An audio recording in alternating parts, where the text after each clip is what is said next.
6 days away from, I believe, one of the best games of college football opening weekend. You're getting in Atlanta. You're getting Dan Lanning and the first look at the Oregon Ducks under Coach Lanning. And boy, oh boy, is it going to be fun for Oregon fans. They immediately have the task of going against the defending national champions, but obviously Lanning has coached there with Schumann, with Will Muschamp, and with Kirby against Todd Monken, and knows all of their plays, and Jet and Hafley and all those guys. And I know Georgia also lost Pickens. They also lost another wide receiver to the NFL. Zamir White, I believe, is Georgia. Same with Dalvin Cook's brother.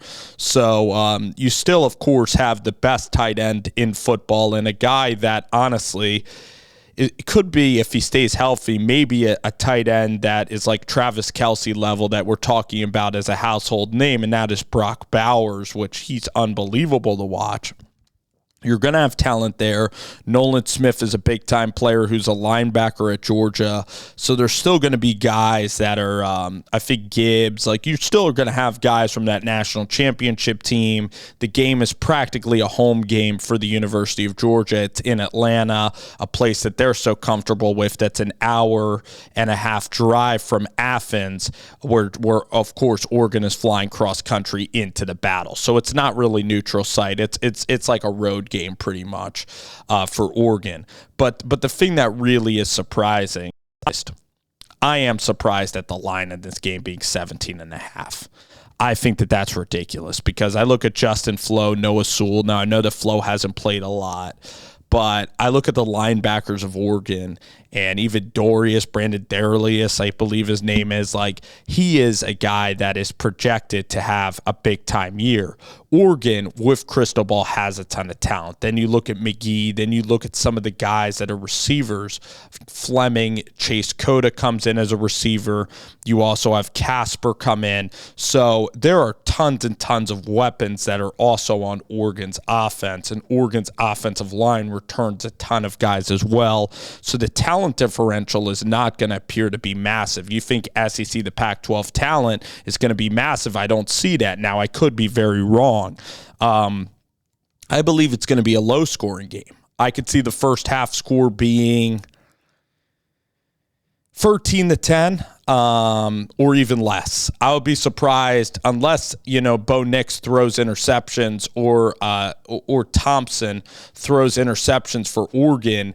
I mean, these offenses are going to be going 6 and out. They're not going to have a lot of explosive plays on offense. You're going to see a lot of defense. You're going to see a lot of punting, especially in the first half. Now, will Bo Nix in the second half be able to open it up? Dillingham in his first game calling plays is going to be very conservative. I expect the first half, again, to be low scoring. I expect the entire game to be defense-based. I don't see Stetson Bennett having a lot of success against Dan Lanning and this defense. I just don't. I think that Bennett is a complimentary quarterback. I think that they had the best defense maybe in 20 years at Georgia last year, an all-time great defense. So, of course, you're losing Davis. You're losing Wyatt, Nakobe, Dean. You're also losing Louis Cine, a first-rounder. You're also losing Trayvon Walker, the number 1 overall pick.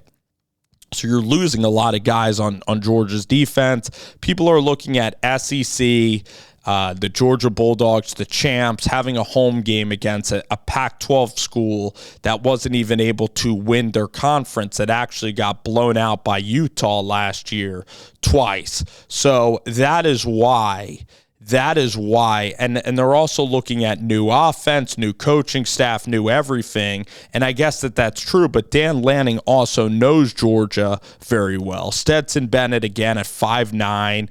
I mean, if Stetson lights up Oregon, I'm going to be very surprised. Oregon football, I've said this too, Oregon football is going to be the next Alabama. Knock on wood for good health and for the program and for stability for these coaches on and off the field, and in terms of players on and off the field. I believe that Oregon has the right staff in place. I am a firm believer in Dan Lanning, the biggest believer in Dan Lanning. I think that he's a lifelong teacher from Richmond, Missouri. He's always learning. He's so intense. I mean, he's had nothing. He had to drive 5 hours to Pittsburgh to even get a GA job. He defines perseverance. You also have Marshall Malkow, who was the architect of the Texas A&M recruiting class last year, the architect of the national champions at Georgia. He's an Augusta, Georgia guy, and he was pretty much a de facto general manager with Georgia. He's now at Oregon. You now add Coach Love. All right. Coach Love, Wilson Love, he helped transform Ole Miss into a very good defense. All right, he's a Lane Kiffin guy who's now going to be he was a strength and conditioning guy at Bama. He's now at Oregon. So the entire staff is amazing. LaPoy, I mean, the staff is incredible. The players that they're getting are tremendous. So maybe I've been living in an Oregon bubble, but I believe that Oregon in this game is going to be incredibly competitive. What I'm most worried about is Bo Nix making a crucial mistake. I'm worried about the offense against Georgia's defense because Schumann and Muschamp and Kirby are still going to have tremendous defense. And Kenny Dillingham, even with Jordan Travis last year, it's been ugly, especially to start the season. So for Oregon's offense against Georgia is going to be very tough. But same with Stetson versus Oregon. If I were making this game, honestly, I would have predicted 3.5 to Georgia, or maybe 5 at most. They're national champions, but the fact that it's 17.5, I think, is laughable. I think that this could be an upset pick. I really do. I think Bo should get the start. He has the experience. He's had a pretty good camp. I believe that he could get the start in a magnitude of this game. All right, he's played big-time games before. If he struggles, then Thompson comes in because you don't want to go Thompson and then have to go back to Bo Nix. I believe you let Nix start, especially in the first half, see if he can muster up anything. And if not, then you go to Thompson in the second half, gives you that pop. So I actually am going to pick Oregon. All right, I like Oregon in this game to actually win this game. I think betting it 17.5, I think it's one of the locks. So, again, I'm not telling you to bet this. I'm not a gambling expert by any means, okay? I'm just an average Joe making picks. I think Oregon is very well suited, and I believe that those points are just crazy. So I am going to take Oregon. I'll give you a score prediction.